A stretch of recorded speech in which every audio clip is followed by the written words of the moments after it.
There's some really exciting stuff going on at United Airlines. On October 10th, the Star Alliance carrier announced the largest international expansion in its history with service to 8 new cities. As per its official press release, United is adding new direct flights from Tokyo Narita to Ulaanbaatar in Mongolia, Kaohsiung in Taiwan, and Koror in Palau. The airline says that these new flights will, quote, seamlessly connect in Tokyo to United's Trans-Pacific services to 5 hub locations in the continental United States. Yes, you heard correctly. United will have 5th Freedom Flight out of Tokyo to 3 other Asian cities.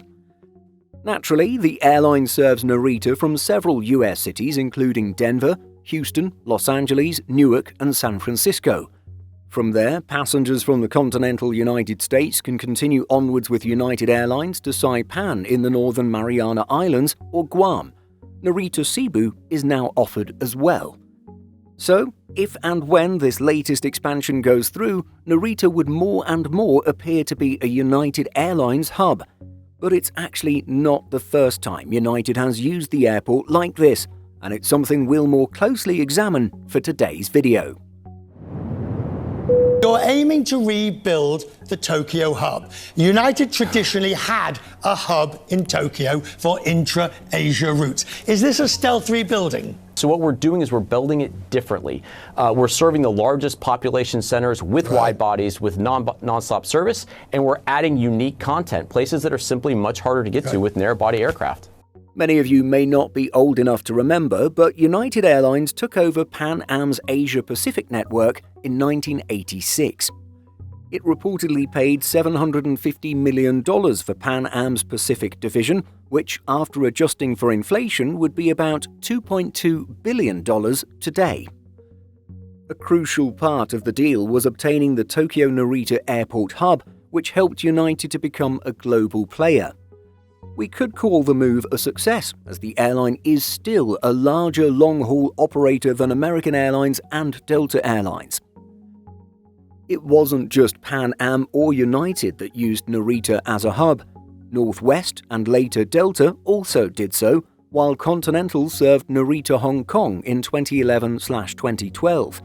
Cirium data shows that Delta's Japanese capacity has fallen considerably as seats to South Korea have increased markedly due to its membership in the SkyTeam Alliance and relationship with fellow alliance airline Korean Air.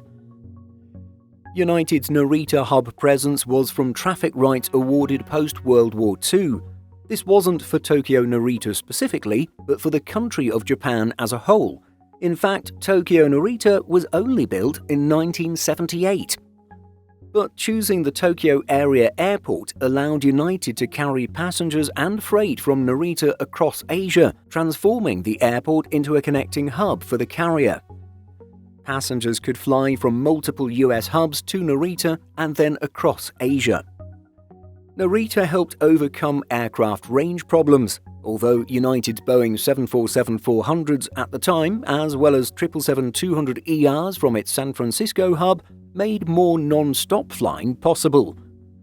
Of course, this has developed enormously in recent years with the 777-300ER and 787. United's non-stop flights are now significant. Its 787-9s fly as far as Singapore, while it inaugurated San Francisco-Manila 777-300ER flights in 2023. At the same time, Tokyo Haneda, much closer to downtown Tokyo, opened to international operators and quickly grew to the US, particularly over the past decade. This airport is critical for point-to-point and higher-yielding flights, reducing the need for a Japanese hub. Yes, the economics of serving Tokyo have changed. In 2004, United had nearly 1.5 million two-way intra-Asia seats from Tokyo Narita. It flew to Beijing capital, Bangkok, Hong Kong, Seoul Incheon, Singapore and Taipei on the 747-400 and 777-200ER.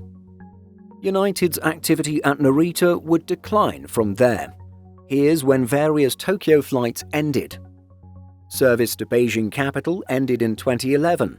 After that, United's US mainland non-stop capacity grew strongly. Service to Taipei ended in 2012. United flew non-stop from San Francisco between 2007 to 2008 and then from 2014. In 2013, service from Narita to Hong Kong ceased as United was already flying there non-stop from the US mainland. Flights to Bangkok ended in 2014. Will non-stop US Bangkok flights materialize? At the time we're making this video, we're not quite sure. Service to Singapore ended in 2016 and non-stop US Singapore flights began that year. And finally, 2017, flights from Narita to Seoul Incheon ceased as United was already flying non-stop from the US mainland. United didn't only have intra-Asian flights from Narita. For example, it flew to Ho Chi Minh City via Hong Kong on the 747-400 for years until 2016. Hong Kong-Singapore was offered on multiple equipment, but especially the 747-400 and 777-200ER for years until 2017. And then Nagoya-Taipei existed on the 777-200ER between 2005 and 2007. United last had intra-Asian flights 7 years ago in 2017. Now they're back. Narita Cebu, a 1,766 nautical mile or 3,271 kilometre route, began on October 27th. This will be served daily using Guam-based 737-800s and crew. Helpfully, it's not a route that fellow Star Alliance member All Nippon serves. In addition to capturing some of the Cebu-Tokyo traffic, which was 108,000 point-to-point passengers between January and July 2024, US Cebu volume is growing. United will target this market segment with relatively short sub-2-hour connections in Narita to or from US cities. As previously announced, the even more creative and different routes will begin in 2025. They include 2 more intra-Asian routes from Japan, each on the 737-800. Joining them will be a new Oceania route from Narita to Palau. Narita Kaohsiung will start on July 11, 2025, with daily service. Fellow Star Alliance carrier ANA doesn't serve it, so United won't be stepping on its partner's toes. With this offering, United will serve the city pair and the Taiwanese diaspora in the US. Narita Ulaanbaatar will begin on May 1, 2025, 3 times weekly.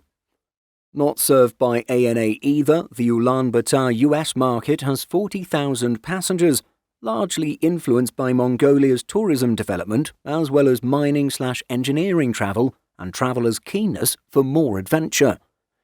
There's also the Mongolian diaspora in the US. The Mongolia-Tokyo market sees about 117,000 passengers annually. Developing the Narita hub is a pretty low-cost and low-investment opportunity. There is little to lose, especially given United's Narita slots and available 737s. Speaking earlier this year, Andrew Nacella, United's Executive Vice President and Chief Commercial Officer, said, "We have a list of all these high-profile places that don't have non-stop service to the US that could be of interest.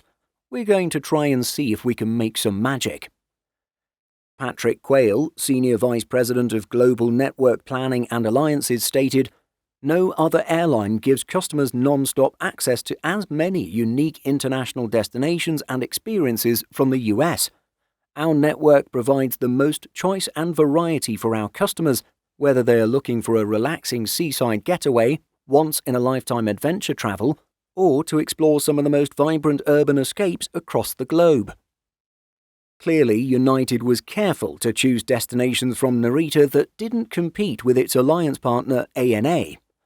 Nonetheless, it'll be very interesting to see how these new routes perform when they come online in 2025.